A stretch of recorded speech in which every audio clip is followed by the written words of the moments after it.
It's not a drink, it's liquid sex. My name is Matthew Kroll. And we are a trio of HOOTIE TOOTIE disco cuties. My name is Shahir Dowd. And this is the only podcast about movies.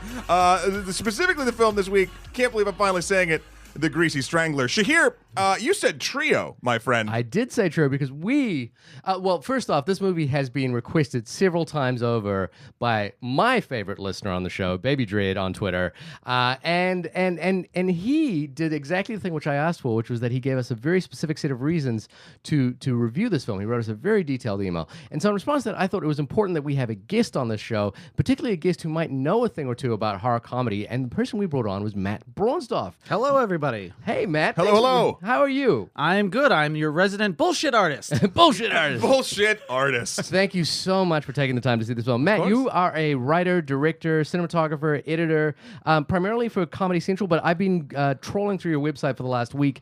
Fantastic short films. My particular favorite is John the Carpenter, which is ironic because you're wearing a John Carpenter t-shirt right now. We're talking about horror comedy, which I think John Carpenter, not necessarily the comedy side of it, but definitely a couple times in the vein of The Greasy Strangler.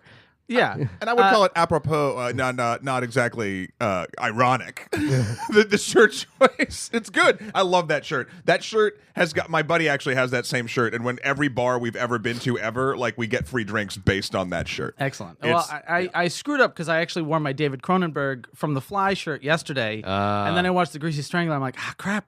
Oh, I really? wore that one today. You think The Greasy Strangler is more Cronenberg than Carpenter? I think The Greasy Strangler is more The Fly than anything Carpenter's done. Oh, okay. Yeah. Where it's the intention is to get you unsettled with the grotesque. If you had a John Waters t-shirt, I think I might have gone. I might have bought that a little more. Yeah, that's fair. That's fair. But tell us about you're a fantastic filmmaker, and I really enjoy your work. But you have this sort of I think kind of a specific interest in genre, but like turning genre into comedy. Mm-hmm. Like what kind of films do you kind of gravitate towards, or what kind of sparked your interest in filmmaking? What sparked my interest in filmmaking was, I don't know. I personally go to the movies purely for escapism. Yeah. And it's weird because I actually had this conversation with my uncle in the past week. The earliest memory of something that like truly blew my mind, that really made me think like, oh, I want to do something like this, was the first time I saw Army of Darkness. Yes. At my cousin's birthday party. I remember seeing it and I'd never seen a movie like that, where just an amalgam of so many different genres and different time settings.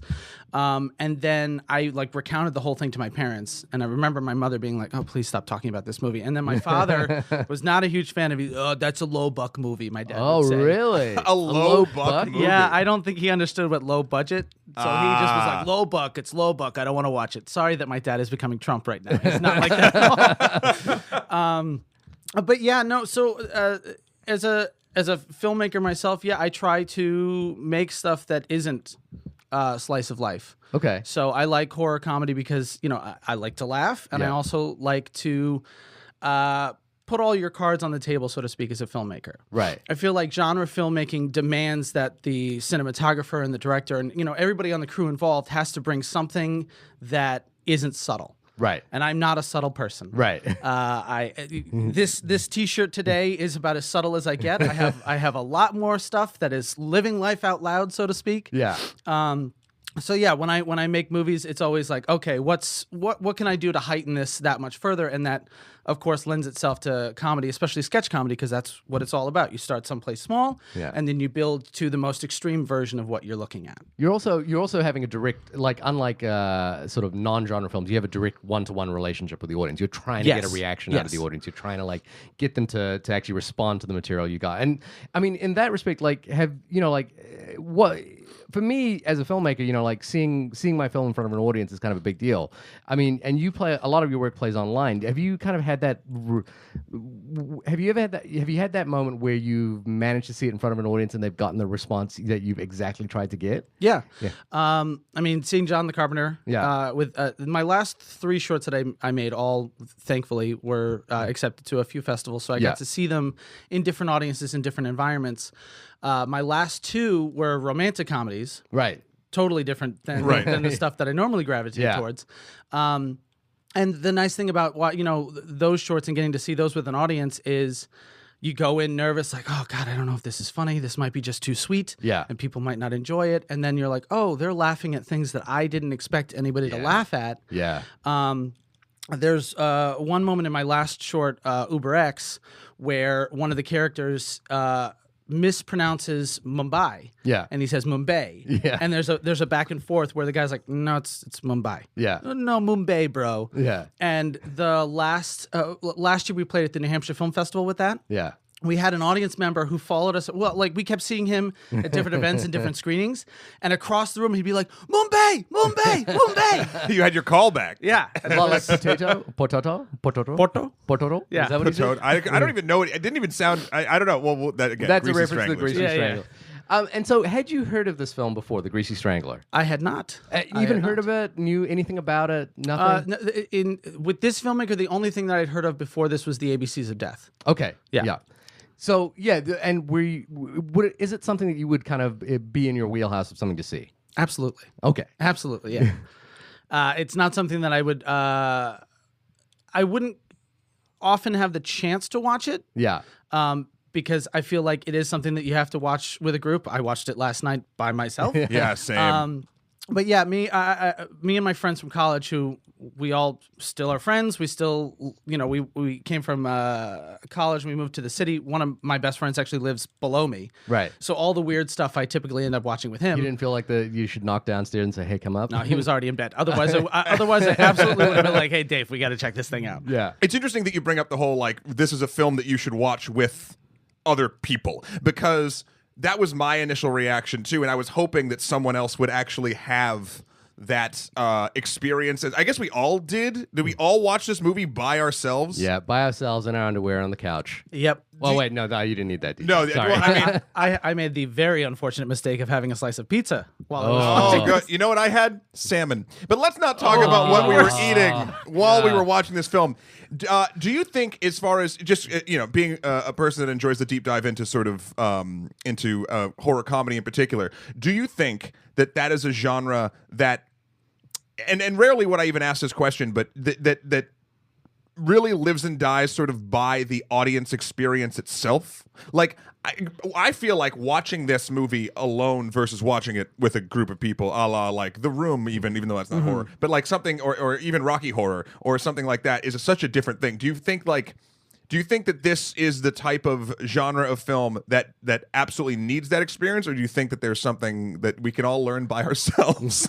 I would, for this one in particular, yes, I'm sure The Greasy Strangler would have been way more enjoyable if I was watching it with my friends. But I think the difference between The Greasy Strangler and The Room is The Greasy Strangler, I think, is made by, as far as I can tell after one movie, a very talented filmmaker who has a really good eye. Yeah. Like, yes, it's grotesque. Yes, it's funny. But also, like, there's a lot of filmmaking things that I admired about it that I could appreciate watching it by myself. Right. I didn't laugh out loud as much as maybe I would have. Yeah.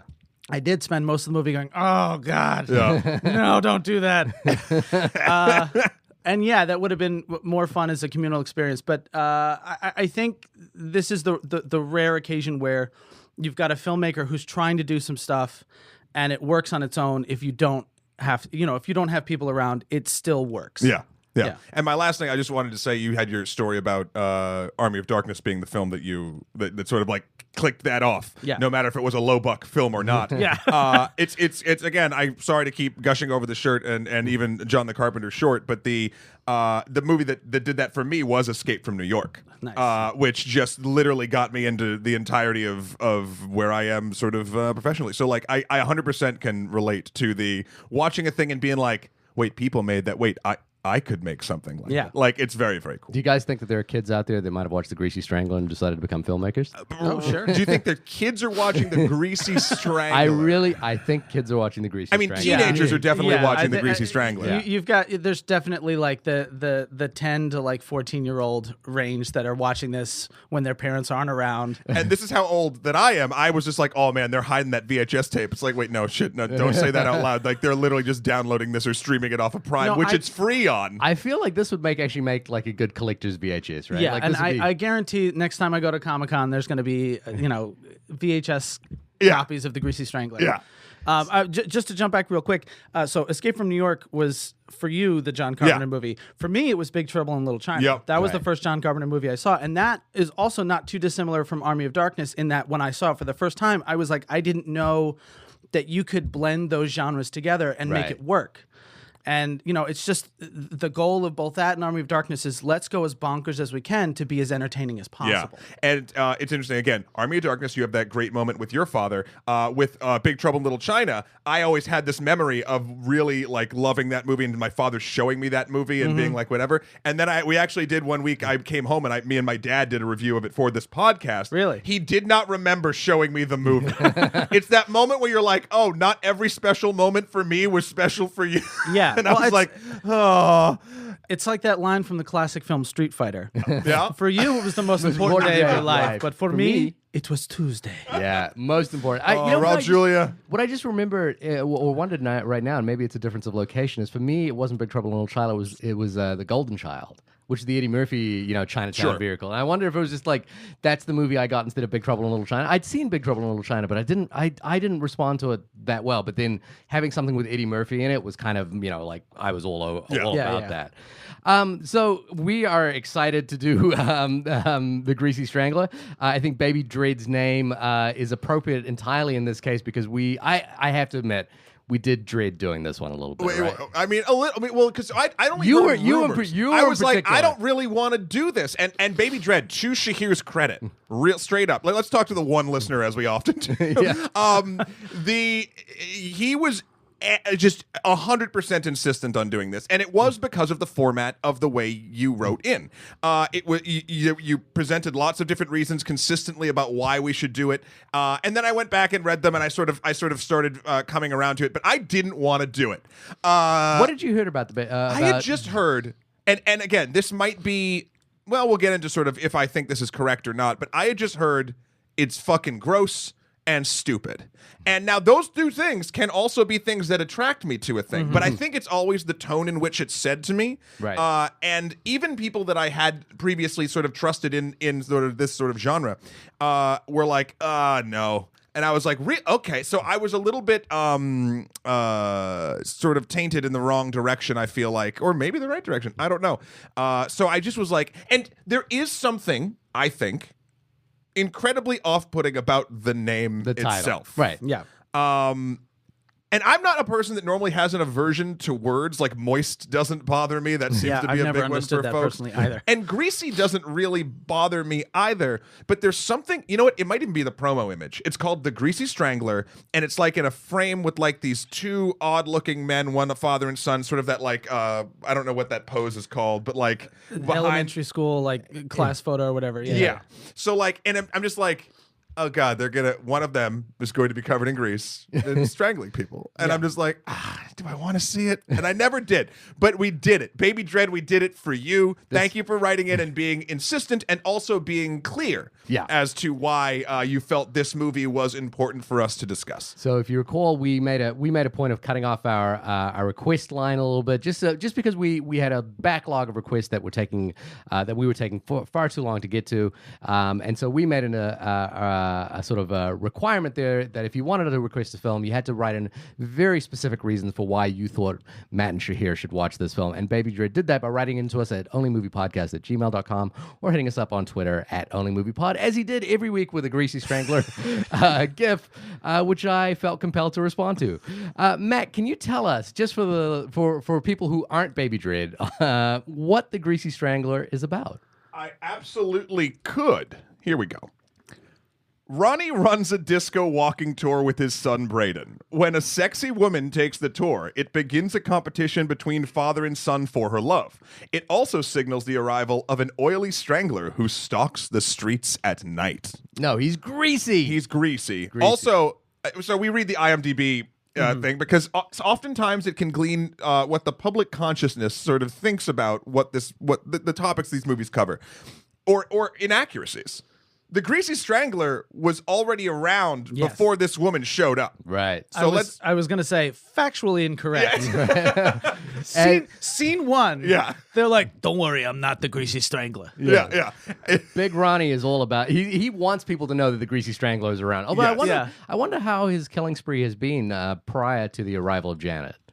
I mean, they know who this. I mean, okay, if we're gonna really sort of get into the world of this, the characters know who the Greasy Strangler is, and therefore has some level of gravitas in these characters' lives. That someone's heard of them. I think there might be some posters at some point. Like at the first disco tour, there's like posters. There's a poster for the Greasy Strangler. So what I thought it was wanted posters, but I notice couldn't that. see. They're all small. It almost looks like just normal sized paper next to each other, and it looked like a drawing of a younger version of the father. And I didn't see like anything else on it. I didn't even catch that. But at I all. was like, oh, maybe like this is setting up that like the Greasy Strangler is out there more so even after that first scene we're talking about. See, I took it as no one knows the Greasy Strangler exists, which is why the father's saying in every scene, I'm not the Greasy Strangler, as if he's trying to get his mythos out there. Possibly, but the son did know because he goes bullshit. He's in the line of this movie Right, is yeah, bullshit yeah. artist. So Bullshit that means artist. the son must know who and what the Greasy Strangler is. Otherwise, he'd be like, Dad, who's the Greasy Strangler?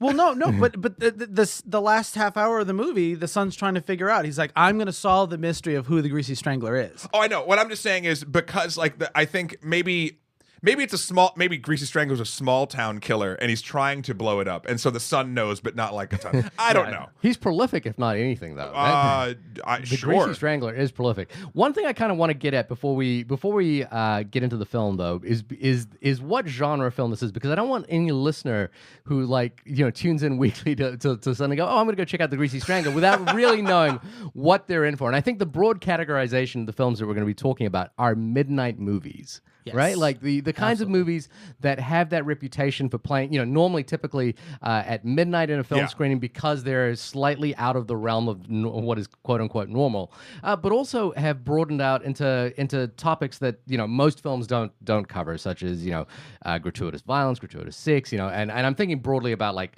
the exploitation genre in particular, which has like these incredible subgenres. There's a book that I read a few years ago called Bold, Shocking, True: The History of Exploitation Films by Eric Schaefer, and it details like the variety of types of exploitation films you can get, and to the point you get things like nunsploitation is kind of a big deal. Obviously, blaxploitation is something we know about. Sexploitation, goreploitation, and drugsploitation. There is so many specific subgenres of what an exploitation film could be. But more broadly speaking, these are the kinds of films that mainstream film, studio films, even mainstream Studio B films don't cover. And these are films often made by independent filmmakers with a slightly more entrepreneurial bent. And the sort of the famous examples are Herschel Gordon Lewis, who made The Wizards of Gore,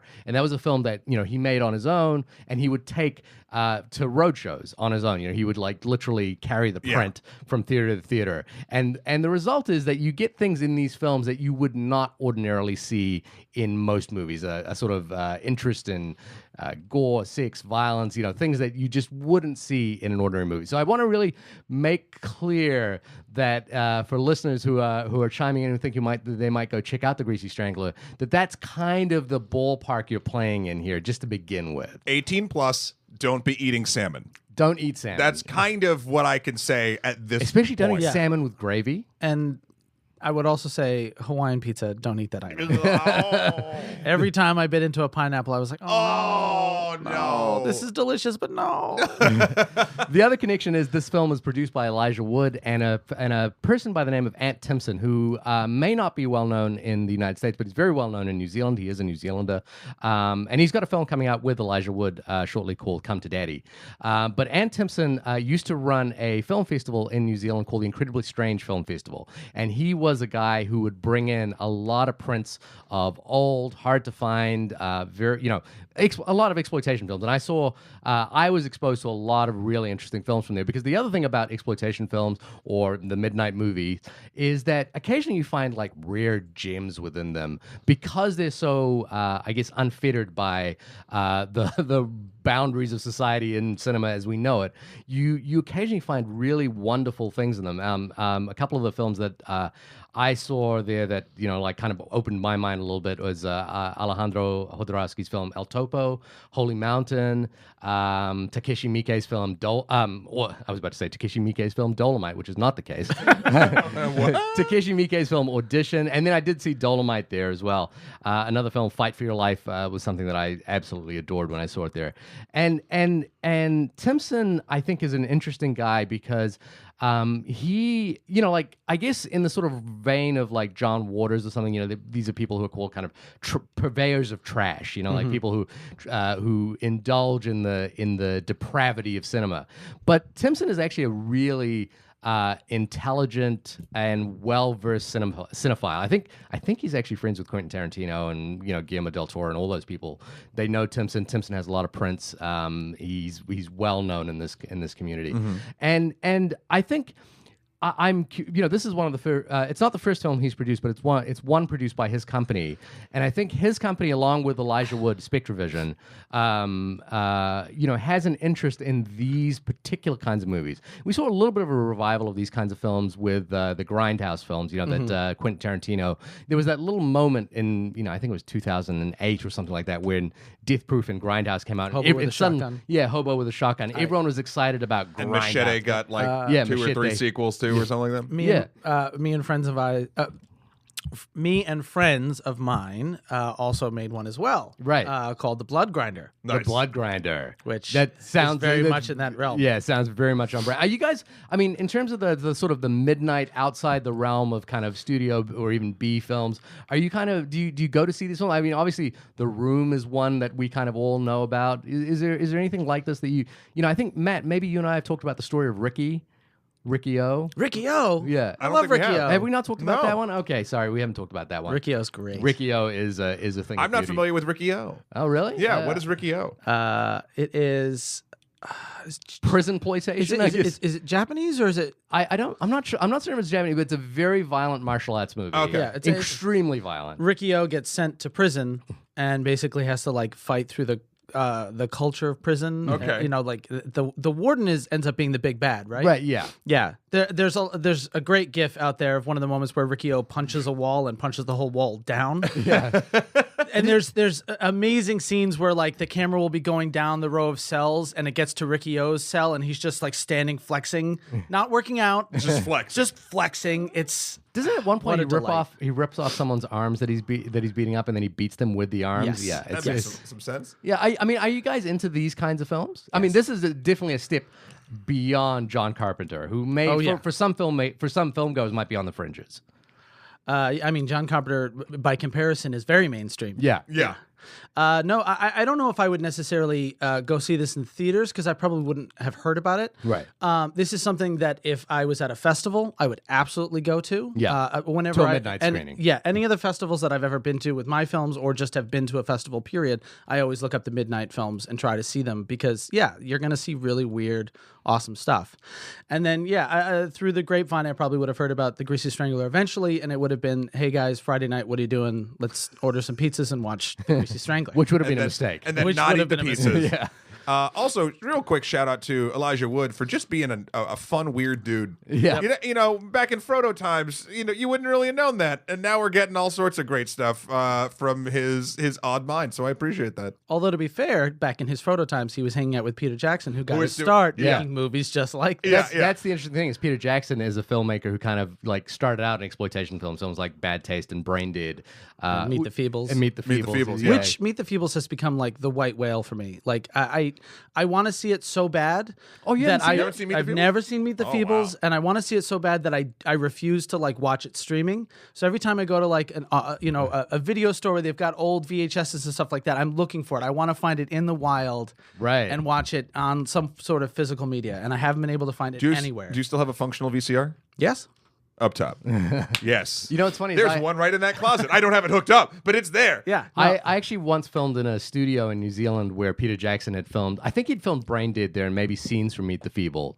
And the production manager came out, the studio manager came out, and he was like, "Hey, look up." And we looked up, and there was all these brown stains on the ceiling. And he was like, "That's from 10 years ago when Peter Jackson was here filming Brain Brain Dead. And like they splattered. If you haven't seen Brain Dead, there is so much blood in that movie that it's kind of amazing that they actually had enough mixture to do it. But it's still on the ceiling at the studio in Avalon Studios in New Zealand. Brain Dead, also known as Dead Alive. It was called Dead Alive here, right? Yeah, Dead Alive here. The Blu-ray I own is called Dead Alive. So I think, for American audiences, it's Dead Alive. For everybody else, it's Brain Dead. And the famous scene in there is where where the priest attacks a pack of zombies with a lawnmower. Correct. Yes. But that's one of many. There's also the one that never will come out of my brain, which is the old woman choking on a whole dog, and then the dog is pulled back out of her throat to save her. It's been so long since I've seen that film.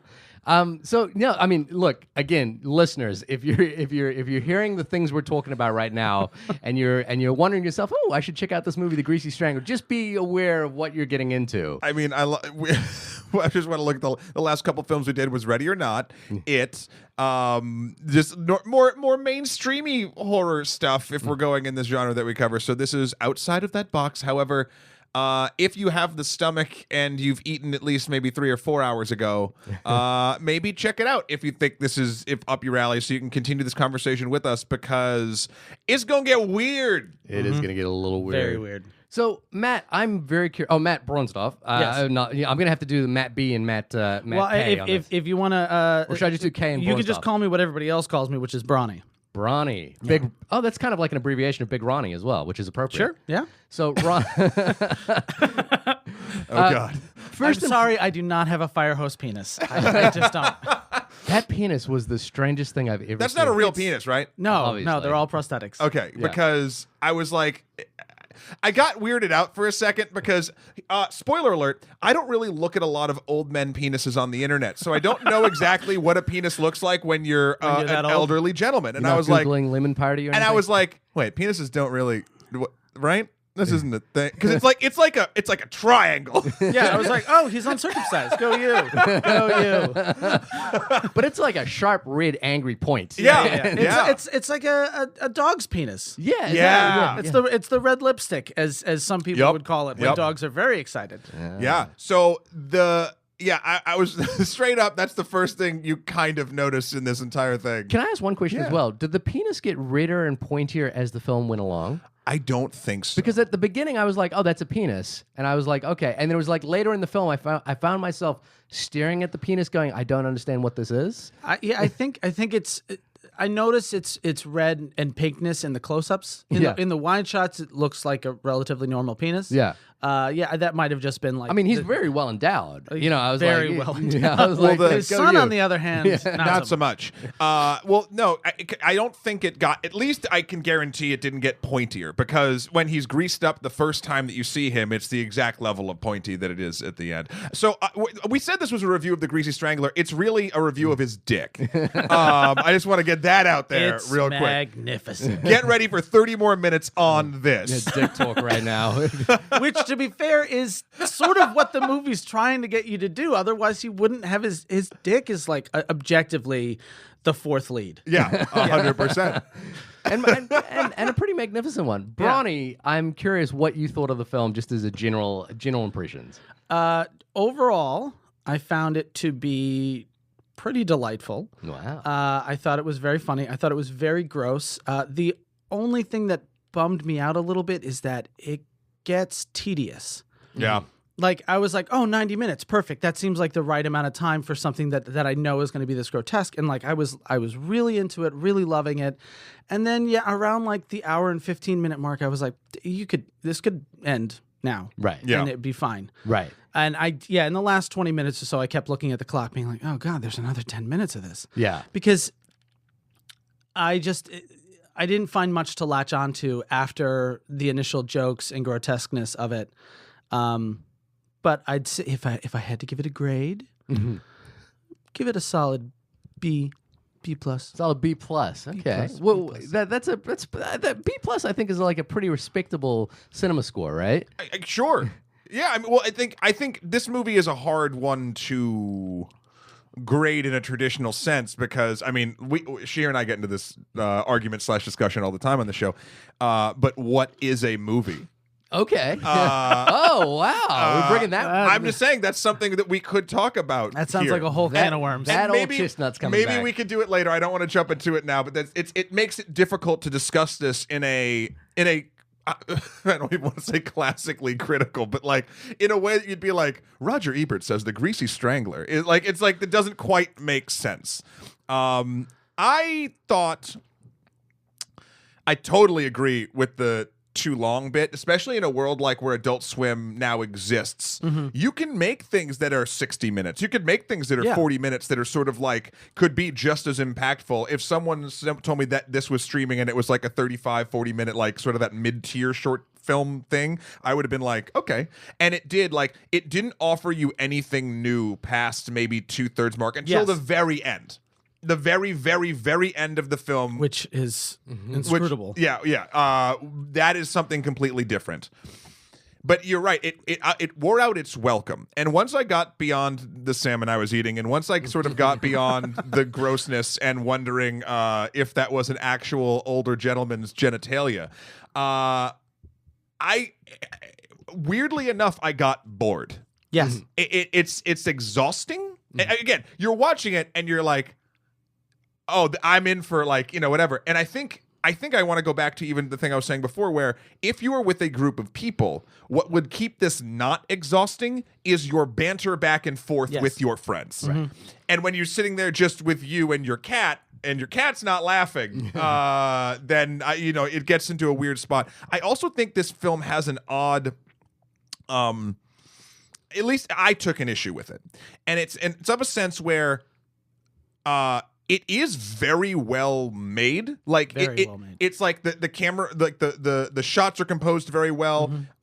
It's lit correctly for like what it's trying to do. But there's a weird, because the dialogue is so stilted, and because the cuts are so intentionally a little bit harsh, and things are sort of locked off and whatnot. The fact that it was like so technically done correctly, but it was technically done in a way to make it feel off-putting, if that makes sense. Normally when these films are these midnight movies, half of the off-puttingness and half of the schlockiness is actually in the quality of the film's crafting.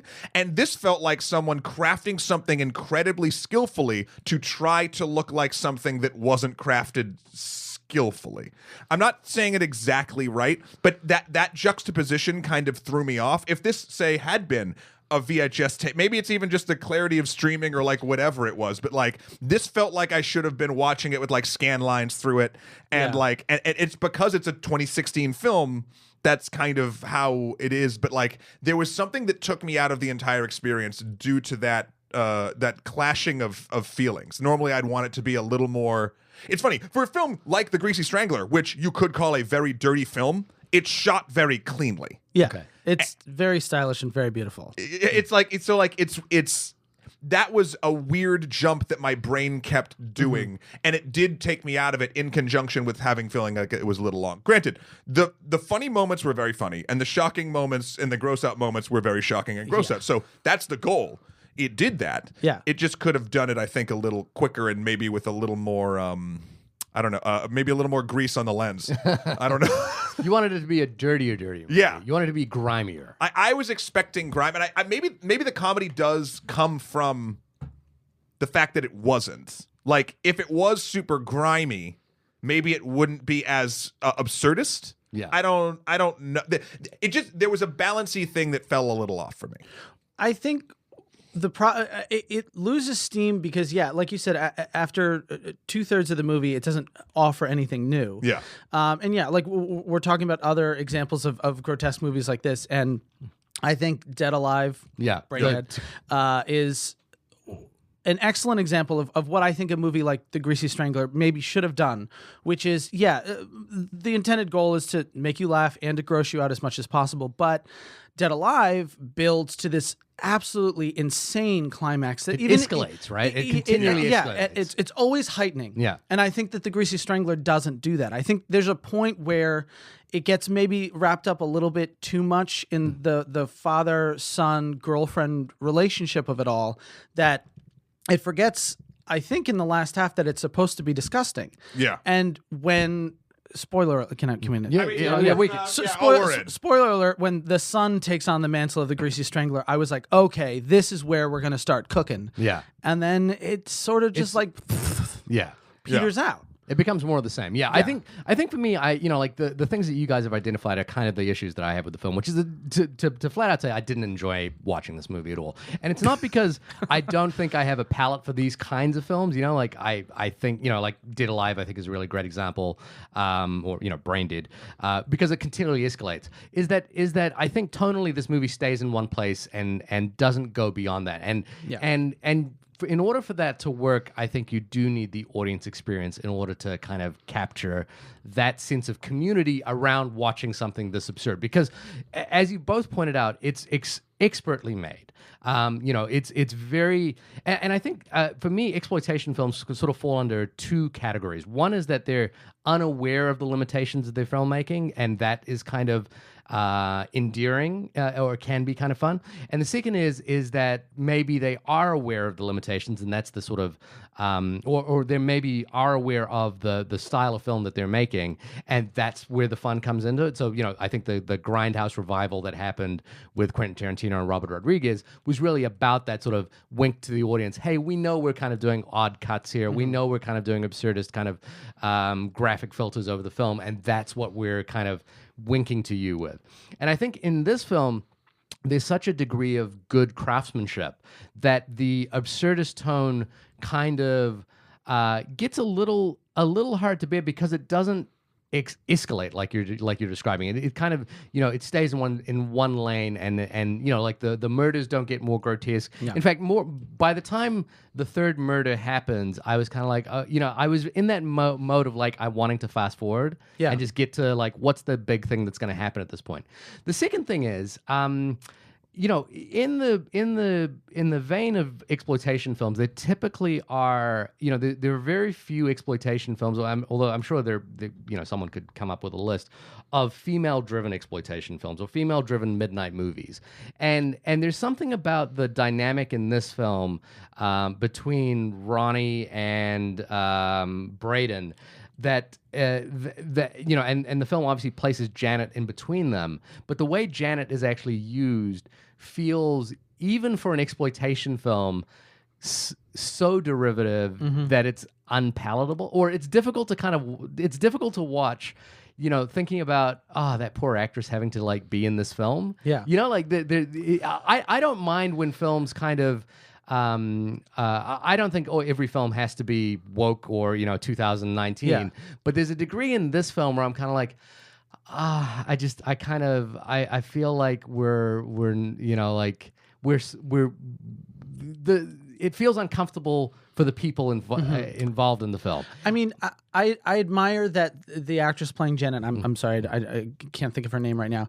Elizabeth Durazo. Okay, Elizabeth she was Durazo. in Eastbound and Down as well. Oh, okay. Yeah. A show I haven't seen. I admire that she's game. Yeah, she's clearly down. Totally game for this. Whatever they're having her do, she's down for. But I think what's missing that would pull it away from that, like, it's just like the male gaze thing, is she's not really given anything fun to do. That's my problem, is that she's got nothing to do in this movie, and essentially she just bounces between the two. Yeah, with no sense of like. Interest, like it's just like, at this point here I am, and at this point here I am. I want to see if I can make this connection, and spoiler alert, I don't know if I can. But the reason why I think this felt a little bit out of time for me is like that dynamic is one of them in the film where this felt like a movie. The script or the story felt like a movie made in the 80s, right? Like it felt like an 80s or 90s sort of schlocky midnight movie, but with 2016 production value. There's something there that throws that off entirely for me. When we're doing something like this in this day and age, and although this is dating it a little bit far back, but let's look at something like Too Many Cooks. Yeah. Right? Yeah. I love Too Many Cooks is phenomenal. If you're not familiar with Too Many Cooks, it's like, I think 16 minutes long or something like that. It aired on... It's 11. It's the standard Adult Swim format. Yeah, so at 4 a.m. it aired randomly with no announcement. Go watch Too Many Cooks if you haven't seen Too Many Cooks. But the thing that Too Many Cooks does is something that this film we talked about does not do, and it builds. It takes a premise of the open of a late 80s, early 90s sitcom and goes to an absurdist, kind of terrifying place by the end of it. but it escalates and is constantly changing, and it uses the tropes that it starts with even throughout the end of it. Like it has an entire sort of thematic wrapper to it that takes you, even though it's trying to be of an era, it feels fresh while still referencing that era. Yeah. This film, along with the Janet dynamic, along with, weirdly enough, all of the side character dynamics, like they're all just props for these two other characters, which feels very sort of that time. But it's shot cleanly. It has pretty good CGI, especially with, I mean, it's a little bit silly, but like the eyes popping out and things like that. Like, there's not a ton of CGI in this film, but like I never was like, oh, bad CGI. Like it felt like I actually felt those were practical. I think the eyeballs are the one that I was like, how did they do that? Is the nose? Yeah. How does he get his finger in the nose? That's got to be a couple different elements. Yeah, it's just a couple of composite elements. There was definitely CG with the eyes. I mean, there was one part where it was practical when they were ballooned, but when they popped, that was CG. I actually thought that I would venture to guess that's practical. We'll bet a whole dollar. I'll bet $1 to both of you. And maybe it's different per shot. I think it's. I'm going to think that it's practical as well, because they have the close up of when the strangling starts. Yeah. Then they cut to the reaction shot, and then when they cut back, the eyes are already bulged. So I think it's a prosthetic. I think it's just they go from person to prosthetic. There's 2 or 3 times the eyes pop out. I think there's 2 eye. No, I think there might be 3. There's because Janet gets Janet's eyes as well. Janet's eye. And the hot dog guy. Wasn't there one more? Those are 2 I remember. There was one that you saw the bulge, and there was one where you just saw like pop, and they flew, and there was like splatters of cartoon blood. Irrelevant. But I also think it's keeping out of tone with what this film is trying to do to go CGI with any of these elements. So I would venture to guess like the nose one is probably like a composite, which is not quite CGI, but kind of like in the halfway ground. And then it feels like within the ballpark of what this film is, this would be a prosthetic effect. But the interesting thing too is, even if we get to the very, very end, which makes the least amount of sense for the entirety of the film, there's a ton of CGI there. That's definitely CGI. What the hell was that? Can we? I'm sorry. Like this literally has bothered me since all you saw night. it. Yeah, I went to bed at 2 a.m. and I've been thinking about it all night. Let's talk about the ending. What happens? Okay,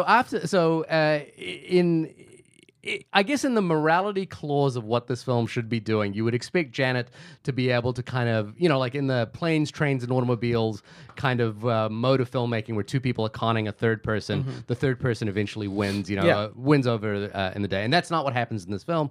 Braden decides to become the second Greasy Strangler, and rather than stopping his dad from strangling Janet, he actually joins in and finishes the job for her. They pop the eyeballs out. They eat them like popcorn at a movie.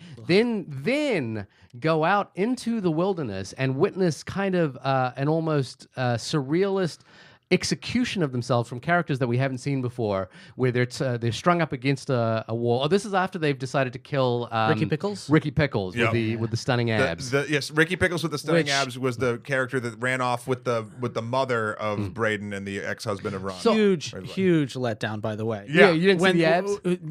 I mean, come on, you spend 90 minutes talking about a guy's abs. I wanted to see them chasing down Brad Pitt or something like that. And it looks like it's just a short little weeble man out in the woods, but we never get a close up. We never get a close up to see like that it's not great abs or something like that they've got a completely misperception of it. So that I'm on board with Ricky Pickles. I'm like, and actually at that point of the film as well, the fact that the film kind of opens up to the daylight and the Greasy Stranglers out in the daylight in the forest and that sort of thing. I'm like, oh, is this it's taken a while to get here, but I'm hoping this is the escalation point. Yes. And then we witness after they've killed Ricky Pickles, and maybe they take out Ricky Pickles' eyeballs as well. Maybe they pull his ears off. Oh, they pull his ears off. And that's CG. Yeah, I think that there might have been a little bit of that. Whatever the champagne popper head was definitely.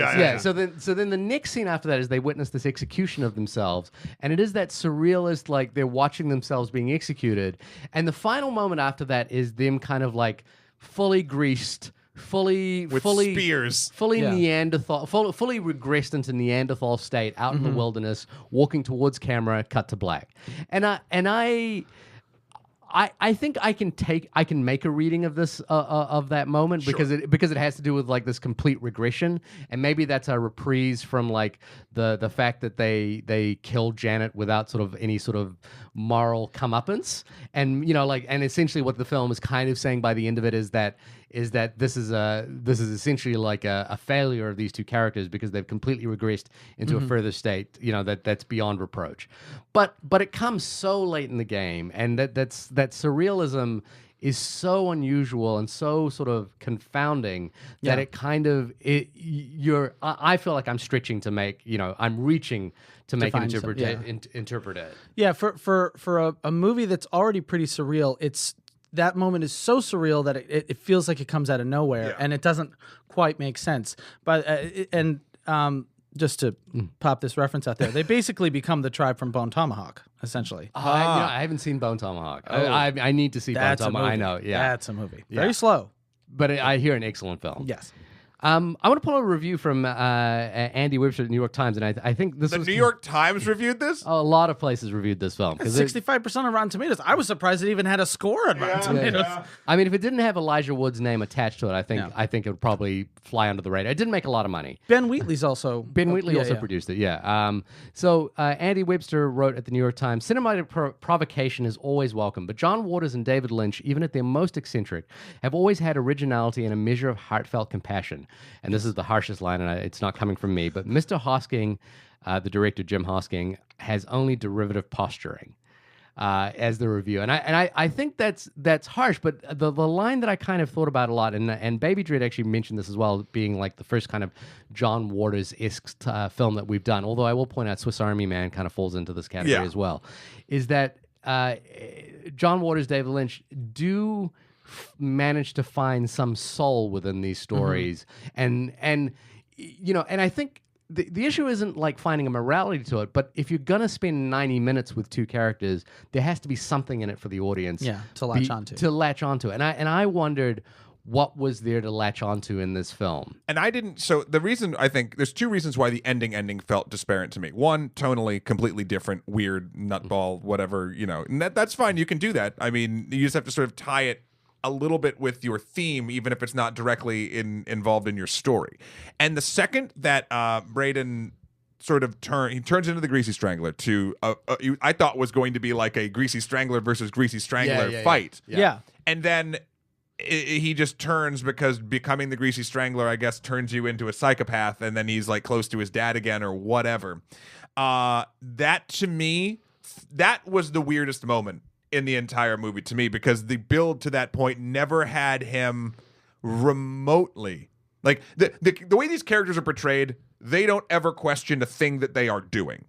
So then to have a character just do a 180 on something that they've been railing for the entire film, aka either being with Janet or saving Janet or stopping the Greasy Strangler, then just be like, nah, like that's one of those, I felt like, and it's weird to say this in this film, but a cheap flip. Like it didn't, there was like, again, going back to Too Many Cooks, the reason why when it gets to fucking nightmare fuel ridiculous by the end is the kindling and the wood that they are using to burn that insanity fire is based and built and ripped off the doors of the framework of an 80s sitcom. Yeah. Like the text comes alive in that thing. This just flipped, like it just was going down a track for about 65, 70 minutes and then just said, nah, and like became a plane. And I'm like, planes aren't on tracks. Like it felt very weird. I could tell that what they were trying to go for was this sort of, and this is why I found it like a little bit delightful. It did feel a little bit like a story of a father and son coming to an understanding between each other. And there is this very sweet scene with the two of them at the beach at the end where they say the line about, I'd rather be here with you than than in New Orleans with John Travolta, which is a great line. But I think the reason why that moment doesn't quite feel true is that there's no moments before that where we get a sense at all that Ronnie likes Braden. Right. I think the whole time because Ronnie's like, I hate you. Yeah. You're useless. I'm gonna steal put your more- girlfriend put from more you. grease on this. Your mother left because of you. Yeah. There's no moment where that wall breaks down and he reveals like, no, as hard as I am on you, I still love you as my son. Right. So that emotional moment that it tries to go for in the end doesn't feel earned. Well, it's only earned by the mutual murder of Janet, right? Yeah. Like that's the moment, I guess, for Ronnie where he kind of comes to an appreciation of Brendan. But even that, it doesn't feel particularly cathartic, and even in a warped catharsis, like it doesn't even feel like it makes sense for the worldview of these characters. It just feels like this is the moment we're sort of supposed to glance onto in terms of like there being a connection between these two people. Yeah. And I don't think these films have to like be emotionally resonant or No. sentimental or anything like that. They need to have a clear sense of escalation. Yeah. And even if the escalation is emotional, even if it's visceral, if it's like an escalation of violence, whatever it is, 90 minutes is just far too long for one note. Connective tissue. Yeah. It needs connective tissue of some kind. It doesn't have, like, you just sort of listed a bunch of different ways a thing could do it. We don't need every version of that. We don't need a story or a through line with characters that, like, is the traditional emotional resonant, Hollywood whatever arc. It just has to have a connection to itself. And escalation, or else we're just hanging out, and then it takes a left turn, and then it takes a second left turn, which you'd think would put it right back on track, but it doesn't. Yeah. See, the film I thought about a lot, and like Baby Dread mentioned that we hadn't done a film like this, but I think Swiss Army Man is exactly this kind of film. It's a midnight movie. Did you see Swiss Army Man directed by the Daniels? It's phenomenal. It's real good. Yeah, and the premise of Swiss Army Man, starring Daniel Radcliffe, is that a corpse is found on a beach that is used as a farting propulsion device that takes two people on a journey. Paul Dano too, right? Yeah, Yeah, Dano. Paul Dano Yeah. does work in that movie. It's great. And I think that movie kind of takes that premise and goes much further with it, because it manages to become sweet and loving, and it feels like it's this story about these two friends that find each other and this sort of like absurd relationship they have, but it's built on a foundation that actually works, and it's not just a sense of like, oh, this is that moment kind of thing. And I think like, again, it doesn't have, like, it's still absurdist, it's still silly, it's still entirely out there, but you kind of feel for it. And the only issue there is that I think the Greasy Strangler, I really think this would work so much better as a half hour. That to me is kind of the extent of which I was invested in this film, and I was barely invested. And I think that's fair. And I just want to jump back to a point that you made about David Lynch, that he creates these strange worlds, but there still is some sense of a soul to it. And I think that's what this movie is missing. It's created its own world. There's nothing normal in this world. Every single character acts strange or peculiar. So it's created its own set of rules. Within that set of rules that this movie's created, I don't feel like our two main characters are living, breathing characters who have actual thoughts outside of the one or two jokes that they hit on. Right. So yeah, that's why those emotional moments don't necessarily work, because I don't believe wholeheartedly that these are fully fledged, thought out characters. And I think whereas something like Twin Peaks, yeah, there's a lot of weirdos in Twin Peaks, but they all make sense as human beings within the world that they exist. Or even Eraserhead, like by the time Eraserhead gets to the sort of amazing dream sequence, you realize that dream sequence has to do with that character's like anxiety. It has to do with their broader repressions, and it feels authentic to it.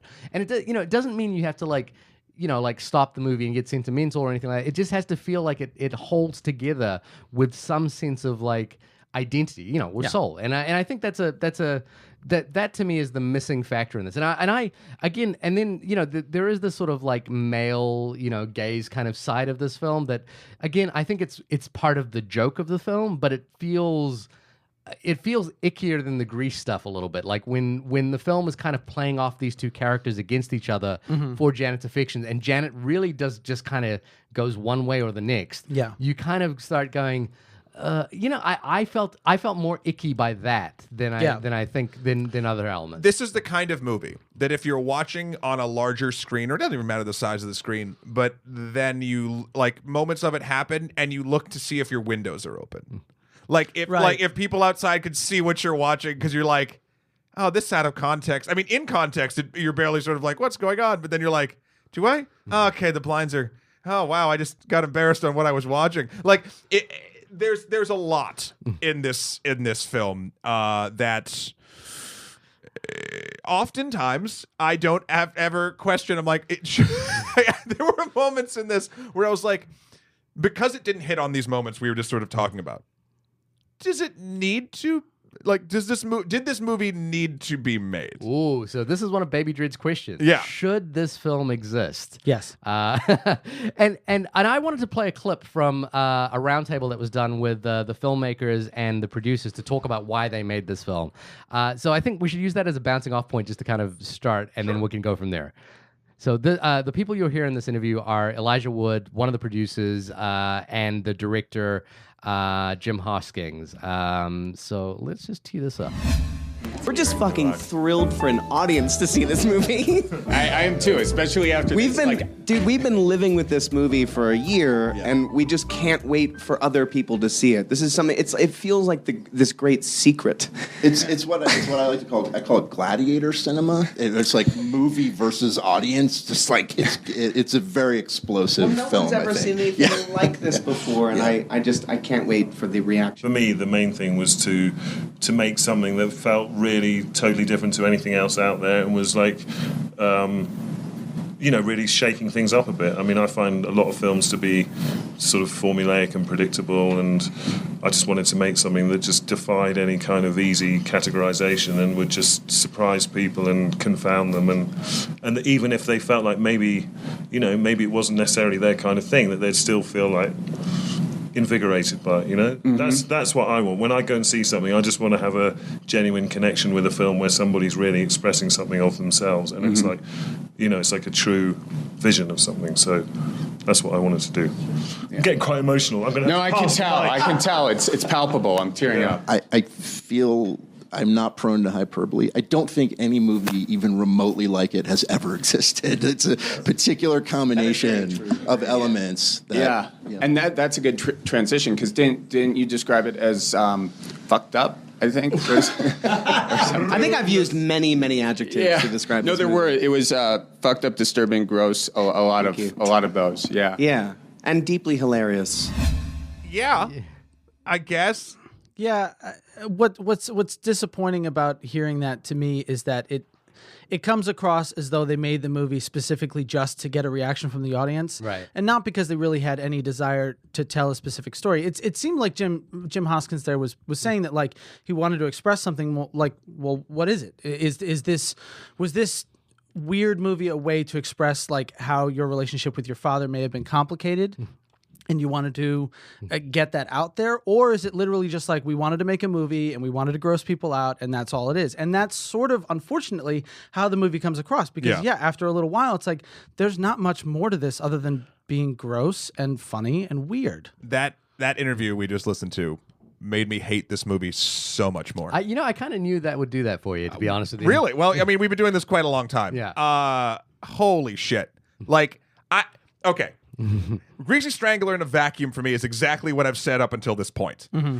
Now there's no longer, the air has been let into the chamber. It is not a vacuum anymore. We just heard the filmmakers describe the reasonings to what you just said, Matt, why they did this. Because there's been nothing like it before. Which is incorrect. Incorrect. We just spent an hour talking about a bunch of other movies that are very similar. Yeah. Now the difference. Now what I would argue the difference of this film is they are not as the Greasy Strangler is not as emotionally resonant as those other films are. Like this is a purely sort of like, so maybe in the sense of like just having a 90-minute like gross out-a-thon, nothing's been like it before, but there totally has. It's just they're not popular or kitschy. Then there's the like what you just said, the sort of emotional, like they wanted to say something with it. They didn't say anything with it. Like you can make connections yourself if you try real hard. Yeah. But they're not leading the audience to anywhere. Okay, they made it to get a reaction from the audience, and that's a new experience. no, it's not. Every film was made to get a reaction from an audience. It's just this one you wanted. It kind of feels like what I said in the beginning. This feels like and I'm sad that this is now all coming to fruition in my brain, but this feels like a movie that they wanted to like basically design to play and consistently play a la The Room or Rocky Horror or anything. Like they're like, well, we want to make one of those, which again is fine. But those movies became what that was because it was a natural extension of almost like the reason they continued on is the feeling or the emotion or the essence of the film transferred beyond the film's flaws. Yeah. And this is just all like it feels like the Starbucksization a little bit now of midnight movies to me. Fuck! I'm now angry at this film. Wow. Okay. I mean, I can't. There was a something you said at the very top of this, which was like the question about whether this should be whether this is a movie, or not. And there's a question that Baby Dread posed to us in reference to the return of Xander Cage, which was that definitely a movie. A callback to that episode, and this is Baby Dread's question, which is Shahir started debating whether or not this movie deserved to exist.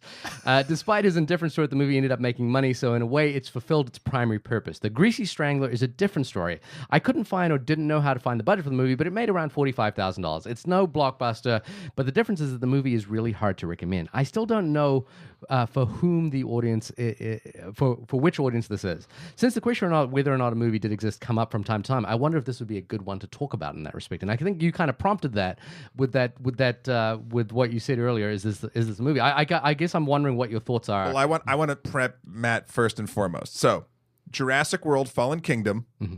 Woof. Woof. But Shahir has said in the past that it is not a movie. It's certainly not a complete movie. It's two movies in one that are both unfinished. But so then I think that might be the first time we debated this whole topic. Right. Here's what Matt is hung up on semantics. All the time. And so he's like 100% all the time. His point of view is, wait, I just saw this thing on the screen, therefore it's a movie. And I in the format that it's correct to be considered a feature-length film. Missing the point, but regardless. But it's all going to come back to the Greasy Strangler. Okay. Right? Should this movie? Yes, it is a movie. Of course, it's a movie. Should it exist? Yes. If a person wants to create a piece of art, and whether you like the art or not, yeah, this movie 100% should exist. Do I have to like it and/or praise it, especially after hearing why the art was made? No. But it doesn't change the fact that it is a movie, or that it has, and this movie has every right to exist just as much as any other piece of art has a right to exist. Like, I'm not gonna. There's no, just because it didn't connect with me and just because I don't agree with the reasoning behind it doesn't change that at all. What do you guys think on that sort of regard? Both two questions: is it a movie, and does it deserve to exist? I would say yes. Yes, it's a movie. I don't even know how to unpack that question if it's not a movie.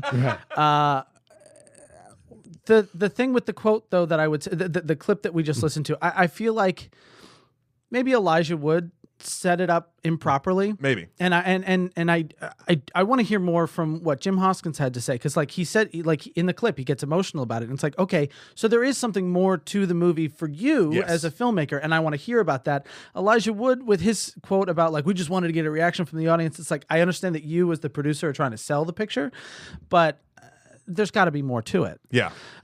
So I'm still on Team Greasy Strangler. Sure. I still think it's a good movie. It's a good experience. It's something to watch. It's something to be admired. I just don't think it's as entirely successful as maybe it thinks or it wants it to be. And I wanted to say this before when we were talking about the ending, and I just don't want to forget this point. Right. The end of the movie felt very much to me like the end of Dead or Alive, the Takashi Miike film, which is like a really good, solid, like cop drama thriller. Except the world. Until the ending, and I felt like both that movie and this movie, whether they intended it or not, I felt like both of those movies just didn't have an ending. They didn't know how to end their movie, and they're like, let's just throw some crazy shit at the screen and allow people to, make something from it from their own perspective, but we just ran out of ideas. Yeah. Which is a bummer, because I feel like the Greasy Strangler could have had a much stronger, better ending. So could Dead or Alive have had a better ending. I love the ending to Dead or Alive, the Takeshi Miike I was film. so pissed. Really? So pissed. Because I was like, oh, I didn't get pissed until I saw Dead or Alive 2. Right. And I was like, oh, that was nothing. That meant nothing. So if anyone hasn't seen Takeshi Miike's Dead or Alive, and I guess We probably shouldn't spoil it.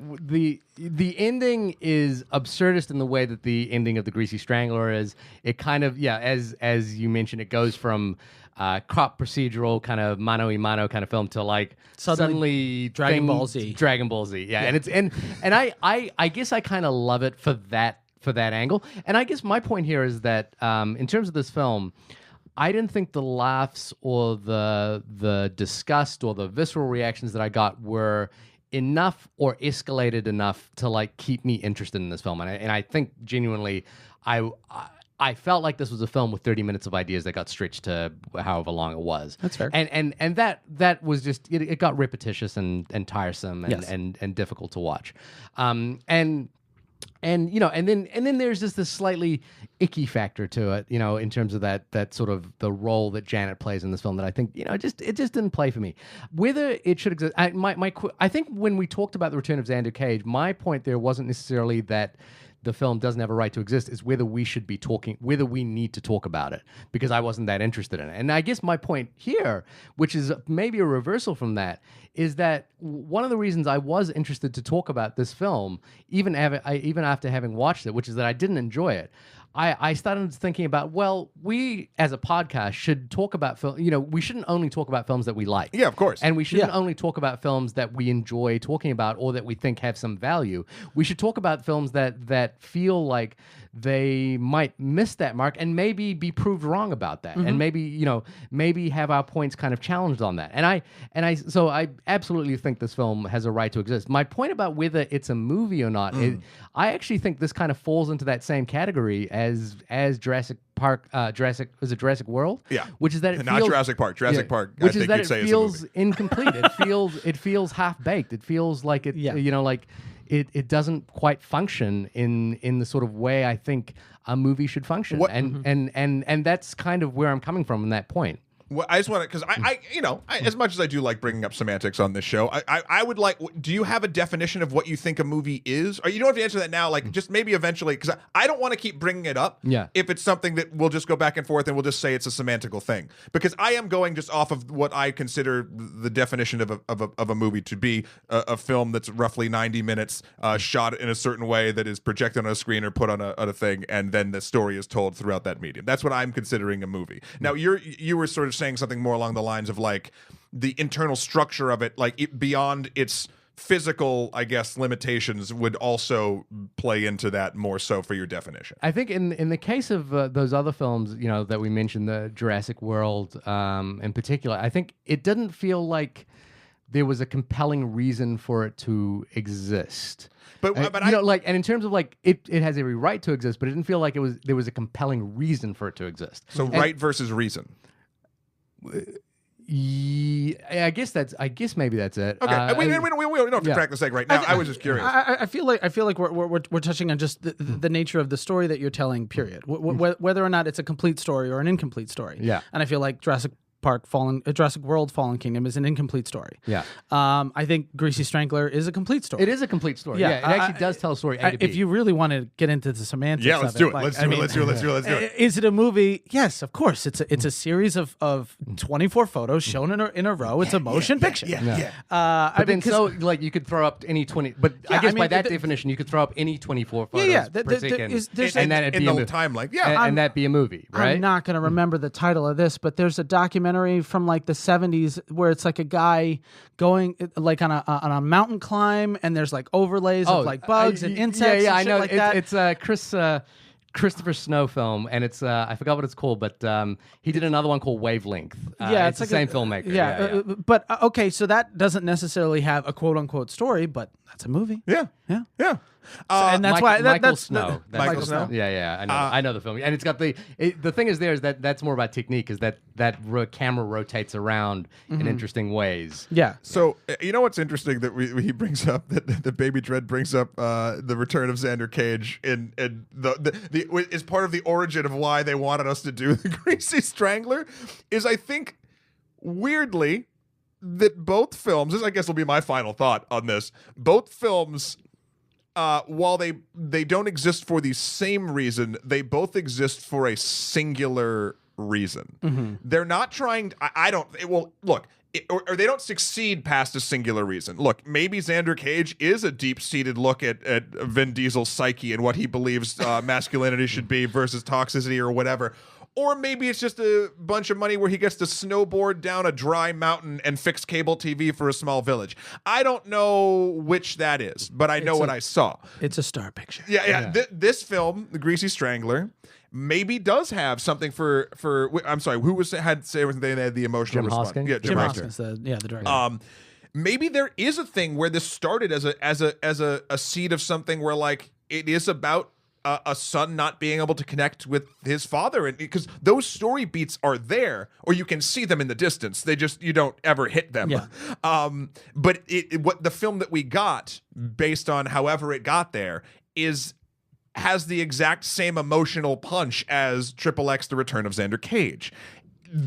I'd rather watch The Greasy Strangler. That's to be neither honest here nor there. To be honest with you, I think I'm on your boat there, which is that I think I would rather see something that like you guys, kind of went on about how there is other things like this, but we really do see these things. And I think Michael St. Vincent, for example, the actor who plays the Greasy Strangler, is a really interesting actor. Yeah. Oh, yeah. That's just your taste in spectacle. Well, here's what I would say. I do want to make this point. I very much wanted to see The Return of Xander Cage. And I was just disappointed by it, which is why I would rather watch The Greasy Strangler, because I think The Greasy Strangler is more successful at what it's trying to do. I'm all wherever Vin Diesel is, that's where I want to be. Yeah. I'm 100% on that train. Every Fast and Furious movie, I'm there opening night. I'm still pissed that I haven't seen The Last Witch Hunter. Right. So, oh my gosh, I have not seen that either. I just think I think XXX just fails at being a good action movie with characters that I give a shit about. Right. And, Fast and Furious may be ridiculous, but you know what? I care whether Dom lives. Yeah. I care whether Dom and Hobbs become friends by the end. It's all about family. Yeah. And family. But I think what you're pointing to, it doesn't matter what it is, as long as there is an it there. Yes. Right? And I'm not sure The Greasy Strangler, I feel like it's touching on an idea, and it's like there's an interesting kernel of an idea here. And I think the ending was, for me, kind of like a moment of respite in the sort of repetitious nature of it. Like, instead of just like greasing up and killing people, it suddenly became surreal, and I kind of was like, oh, I wish the movie was kind of more surreal like this, and like escalated beyond this. Like, it felt like this was the start of the second act. And I kind of wished it went beyond that, but regardless, it is very well made. It is very well put together, and I watched a bunch of Jim Hoskins shorts before this, and this is clearly, like, nothing of this is accidental. It's all a very clear choice. The way him and Toby Harvard wrote this is very specific, and it's very much a style. It's a style of performance that he's got into it, and I think he found the perfect vehicle with Michael St. Vincent. Did you read any fun facts about Michael St. Vincent? No, I tried to read as much as I could about this movie in particular before coming here, but I didn't read anything about the actors. He actually, apparently, Jim Hoskins sort of debates whether this is true or not, but he was sort of like a hairdresser to the stars. Oh, I did read that. And John Travolta was one of his clients. So that story about him and John Travolta on a yacht or something may have been true. That's fun. Like and I think I actually really, again, I kind of thought Janet's role was icky, but I was impressed at how committed everyone was to this. Yes. Like, everyone was like game to make this happen, to deliver it in this style that was very clearly, from one point of view, like, this director sees this world kind of, or wants to see the world like this. And I actually think that's fun. Yeah. We haven't talked about the most important character in this entire movie. The goddamn score. No, Andrew The Hunt's music score is so good. The music is fucking great. Yeah. So I mean, it's really just two cues that they repeat over and over again, but it's so delightful every time it happens. Oh my god! I'm going to start and end this podcast with that music, so you'll have heard it and you will hear it again. It is. I actively smiled, even though I wasn't enjoying a lot of what was going on. Every time they went, and I was like, it's a great punctuation mark to yeah. every. I guess like if the joke doesn't land, the music always acts as the punctuation. Also, mark. my favorite joke in this car wash, the car wash scene. The car wash is such a good repeating joke. It's such a good runner. I was so pissed that the last time we do the car wash joke, they flubbed it. Yeah. They dropped the ball because it's such. What makes it so good is that it's basically just the same shot over and over again. Same two shots. Yeah. Him getting whacked in the face, then him getting dried off. Yeah. When him and his son go, they don't follow it up with the drying shot. And that's such a letdown because it's so funny to see that old man naked there with his giant fire hose penis getting blown by these giant fans. And to complete that joke with the two of them side by side, naked, being blown by the air, missed opportunity. Yeah. I wonder if, because there's a lot of sort of like long setup for no payoff in this. I mean, you could look at Janet's arc as a long setup and no payoff. The running gag of the car wash, long setup, no payoff. The Porto scene. The Porto, long setup, no payoff. Porto. Even the I can make that joke. even the ending of the movie is a long setup for a not so great payoff at the very end. I wonder if that was an active choice just to fuck with the audience. And if it is, it's a little bit mean-spirited, but it also doesn't quite, like, I don't know. This is my guess for why they didn't do it. That shot of him getting dried off after being washed is so perfectly framed and perfectly symmetrical. There's even so much so that, like, there's these weird circular things that are on the side of the frame that are part of the car wash. Yeah. It's such a beautiful shot that I imagine having the two of them side by side threw off the symmetry of it all. Right. And they're like, this doesn't look right. Let's just leave it out. That's my guess. Okay. Right. Yeah. I could see that. I think I want to point out one thing that Baby Dread actually he pointed this out, and I think it's actually a really great one. Baby Dread, write your dissertation on this film. Because I love these emails, but Baby Dread wanted to point out his favorite subtle joke.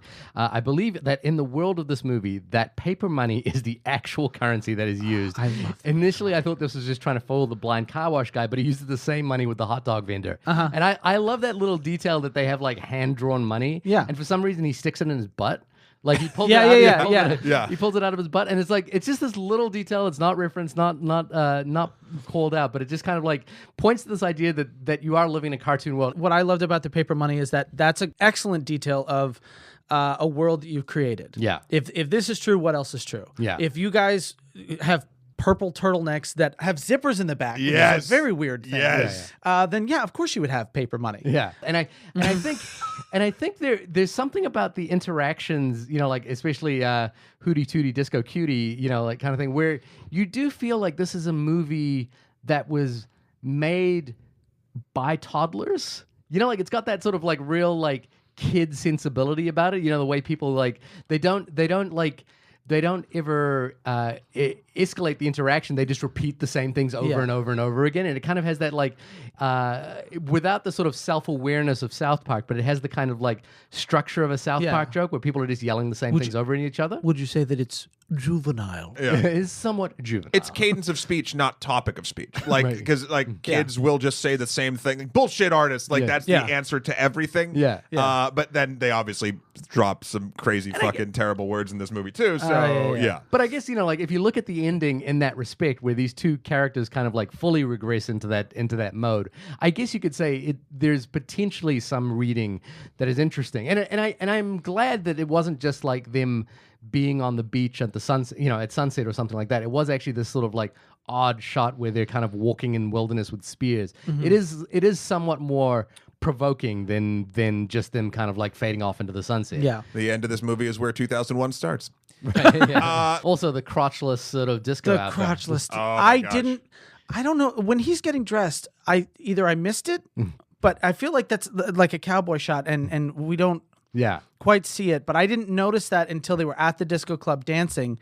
And it's a wide shot, and I was like, "Is his dick out? Is he just dancing with his dick out?" Here's the weird thing: is that it was tucked to his dick was tucked to the side, Yeah. into that crotch. So I was like, "Oh, is this part of the design, or was it just kind of?" Because it feels like the design of this is you want that dick waving around. Yeah. But his dick was tucked in. Is it meant to be like male cleavage? Like it's acceptable because the tip isn't out. Just like it's acceptable to have boobs out as long as we don't see the nipple. Yeah. So that I thought was the idea behind those pants. But what? Maybe the Greasy Stranglers are running commentary about the inequalities of society places on women's bodies. Yeah, I mean, like this movie has no problem showing male nudity. Yeah. Excessive male nudity. And we have championed that on this podcast. 100%. We're Yes. all about male nudity. So have some male nudity, Return of Xander Cage, you coward.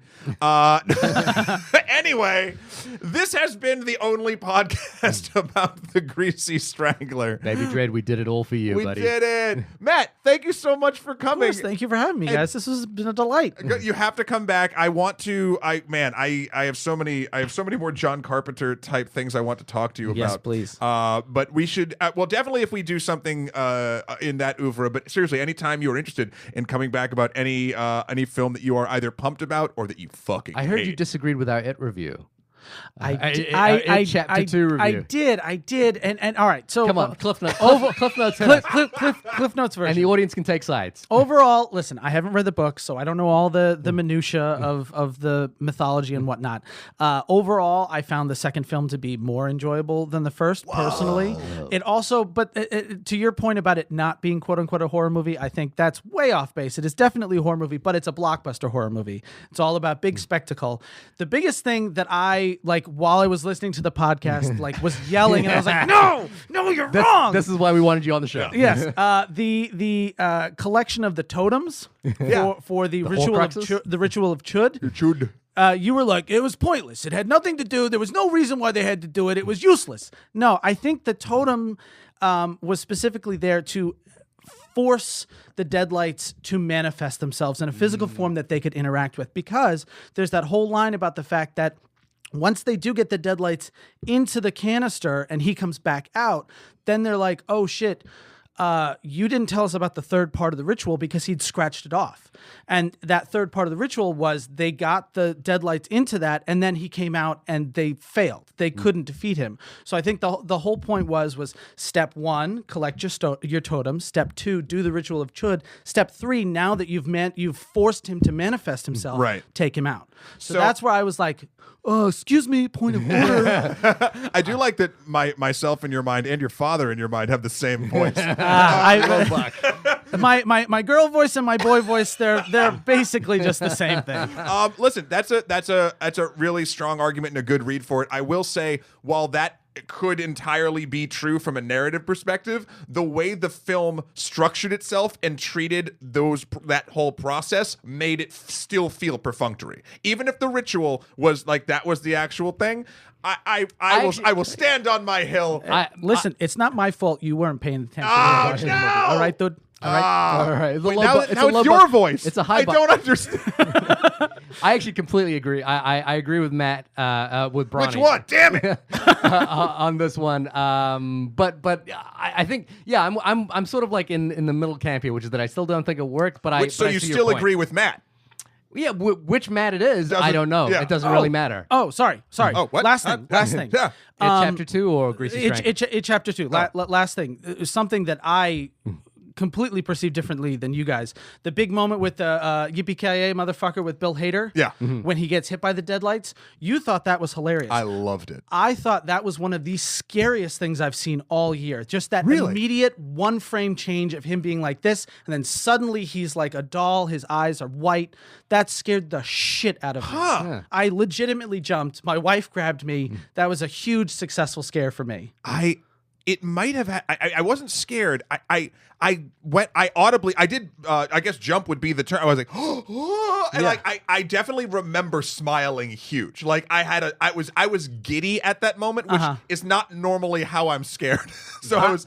Yeah. I got an immediate flashback to the face from The Ring in the closet when that happened, because his face gets distorted in almost the same way. Interesting. Hit me right. Nightmare fuel for the rest of the week when that moment happened. All right. Well, good. So I mean, straight up.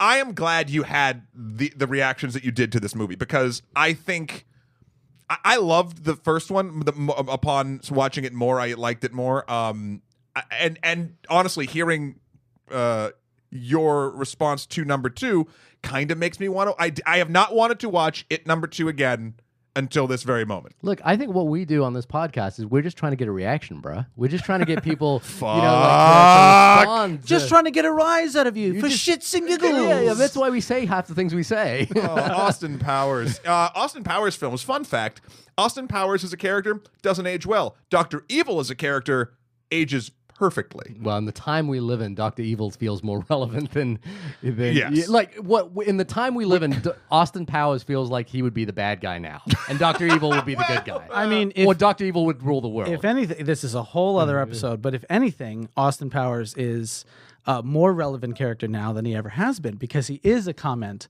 on male behavior and the way that they treat women. And also, might I point out, it is my favorite movie of all time, and I have a tattoo of Austin Powers. Holy shit!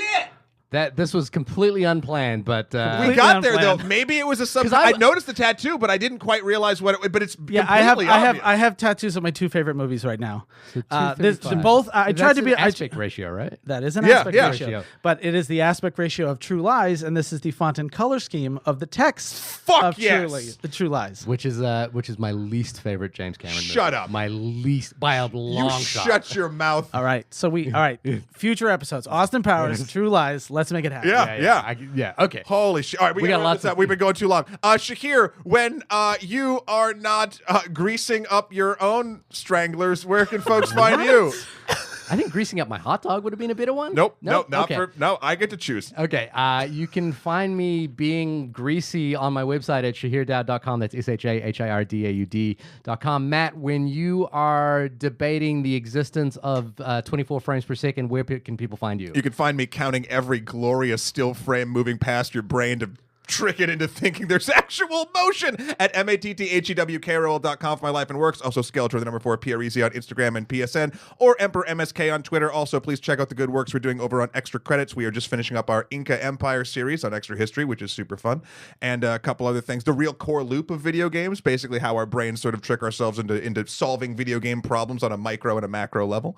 Matt, when you are not blessing us with tales of incredibly similarly voiced characters from throughout your history, when backing up your very well thought out claims on films, where can folks find you? Well, first and foremost, you can find me on my website, mattbraunsdorf.com. I'll spell it for you. Thank you. BRAUNSDORF. With a Matt in front of it. With a Matt in front of it, 2 T's. Yeah. 2 T's. Of People course. who have 1 T for Matt. Don't trust them. Don't trust them. Yeah. Yeah. And then also you can find me on the gram, the Instagram. Yes. Simply Braunsdorf is my handle. I like to share photos of myself, my dog, but mostly behind the scenes stuff of like when I'm shooting things. Nice. And check out This Week at the Comedy Cellar on Comedy Central. It's a show that I work on, and it's fucking awesome. Nice. I think our previous host Andrew Schultz has been on that. Yes. Yes, he has. A couple times. Andrew Schultz is a delight. awesome. I have So brave. He is a He's a hero. Of he's our a warrior. age. I do love. I've known him since the Guy Code days back in the Nice. Yeah, he's one of the comics where when he's on stage, I have to try my best to operate the camera with the lightest of touches because he makes me laugh so much that I don't want to shake the shot. Yeah. He was with Rogue One. He came on for Rogue One. Was that? Yeah, I believe so. Yeah. Has he been on for a couple where he made a very compelling argument about who is the Empire and who is the rebels in the average Earth society. Nice. Anyway, so next week again there'll be a movie. I won't be here because I am about to fly out of the country. Oh, that's right. And I'm very disappointed that I won't be able to see the movie that we're going to be talking about, which is going to be Ad Astra, the Brad Pitt, James Gray vehicle. Yep. But I will say this. We've got a little bonus for that episode that I'm very excited about, which is that we had... this is maybe the first case of this. A roving reporter at a film festival report back to us on films that they saw at that film at the Toronto International Film Festival. What? So we're going to have not only a review of Ad Astra, we'll be having a ton of reviews of movies that are coming out, very, very short ones. So look out for that episode. I'm very excited about it. I've heard all these reviews, and they're wonderful from a guest that you will have heard before. We'll talk to you later, everybody. Bye. Adios.